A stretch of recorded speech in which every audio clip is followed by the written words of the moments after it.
How do successful people seem to juggle multiple projects? So this is something I used to wonder.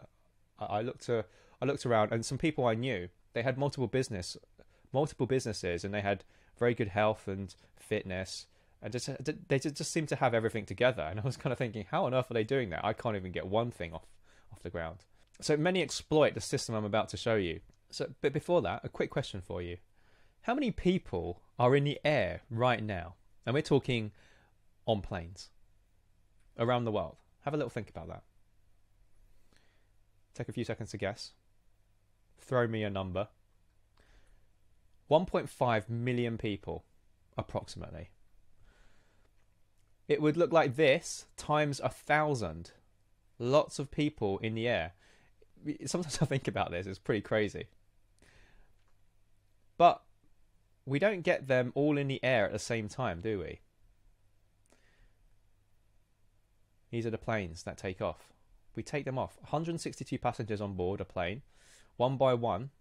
Most meaningful projects or life quests, and this is now talking about you, they demand significant effort, focus, and concentration. Most people go wrong by trying to do too many things at once. It would be like trying to get the 1.5 million people in the air all at the same time. It's not possible. There are not enough runways around the world to do that. I know in London, in the UK, I think it's Heathrow. Every minute a new plane goes off, leaves a runway, so it's like a conveyor belt into the sky. Now this is the principle we're going to be using here. So how do we achieve multiple goals? I call this kind of system here front-loaded energy curves. This is something that was introduced to me by a mentor of mine, and I actually held a lot of resistance to this internally. It's a bit of a being honest here. I actually was very reluctant to accept what he was saying to me at this point. But over the next year or so after this is quite a few years ago, I learned the hard way what happens when you don't do this. So let's explain this. The energy curve. We sometimes think, okay, I just need to put a load of willpower into this. If I spend 100% of my energy on this, I'll never work on other projects. So that's the problem. That's one of the problems we experience.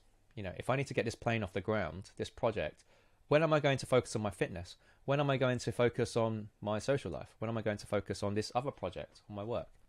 And the other alternative is, okay, I'll do 2 minutes a day or 5 minutes a day. And you'll think, well, that's never going to get this project off the ground. And I'd say that they'll also be right. You come to a conclusion that I'll just ramp up, but it just continues over time.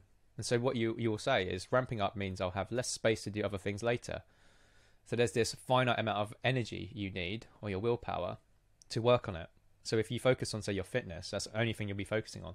But the reality is quite different. Now, this is from my experience, and when I mapped this to clients, we found the same thing happened. I'd say it's fairly reliable, but you can try it and follow this concept yourself, and you see whether it works. The idea here is when you start something new, the amount of perceived effort you have to put in is very high. It rises very rapidly at the beginning.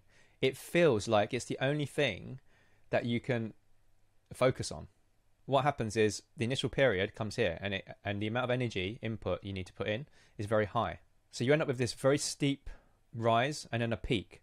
And what happens is over time, as you get used to it and you start understanding what you're doing, and things become more familiar and you start to build habits, what happens is a lot of the reason it feels so difficult is it's all consciously driven. You're having to think very specifically about what to do. As those actions start to transfer into your unconscious side of your mind, i.e. it feels like second nature, the perceived effort starts to fall away. It drops. And so you end up with this lump at the beginning, and then over time it slowly subsides as it beds into your habit. It doesn't go to zero because you still have to think a little bit about it, but it drops significantly. So here, this is where the habit formation period comes in.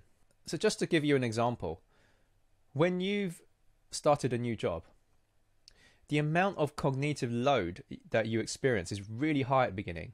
You don't know who to ask for what, where the departments are, how the systems of the business work. So you're trying to do your job and you can't even, it's very difficult to do because you're having to focus on all the other things. They're all conscious.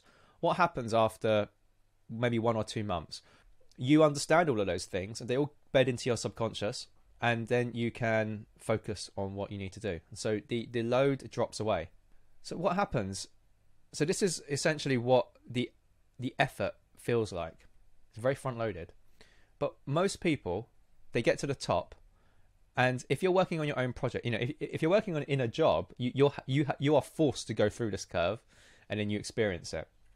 But when you're working on your own projects, you can stop this at any time, and this is a failure point. So most people get to the top, they experience this immense amount of effort, and they think this is not sustainable, and so they fall just before the effort curve starts to fade away, and say, that was exhausting and completely unsustainable.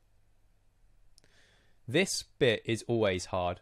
Your brain is a prediction engine, so if you keep going to this peak and falling, the last thing your brain remembers is just this. It just thinks that it's going to be this forever. It's extrapolating. And the more times you experience it, the more you embed that belief. But if you just hang in there, keep doing what you're doing, it beds in. So with the job example, you start to know who to phone for what department, where everything is, how all of the systems work. Eventually, you don't have to think about it anymore. And then you can fall down the front-loaded energy curve and get to a place where it doesn't require so much energy. Habit starts to embed in your mind. You become things become unconscious processes. Effort experienced drops significantly. Now, mapping this to what we showed you earlier, the plane analogy, this is the bit that we're talking about. If you've ever been on a plane, hopefully you have, you experience this.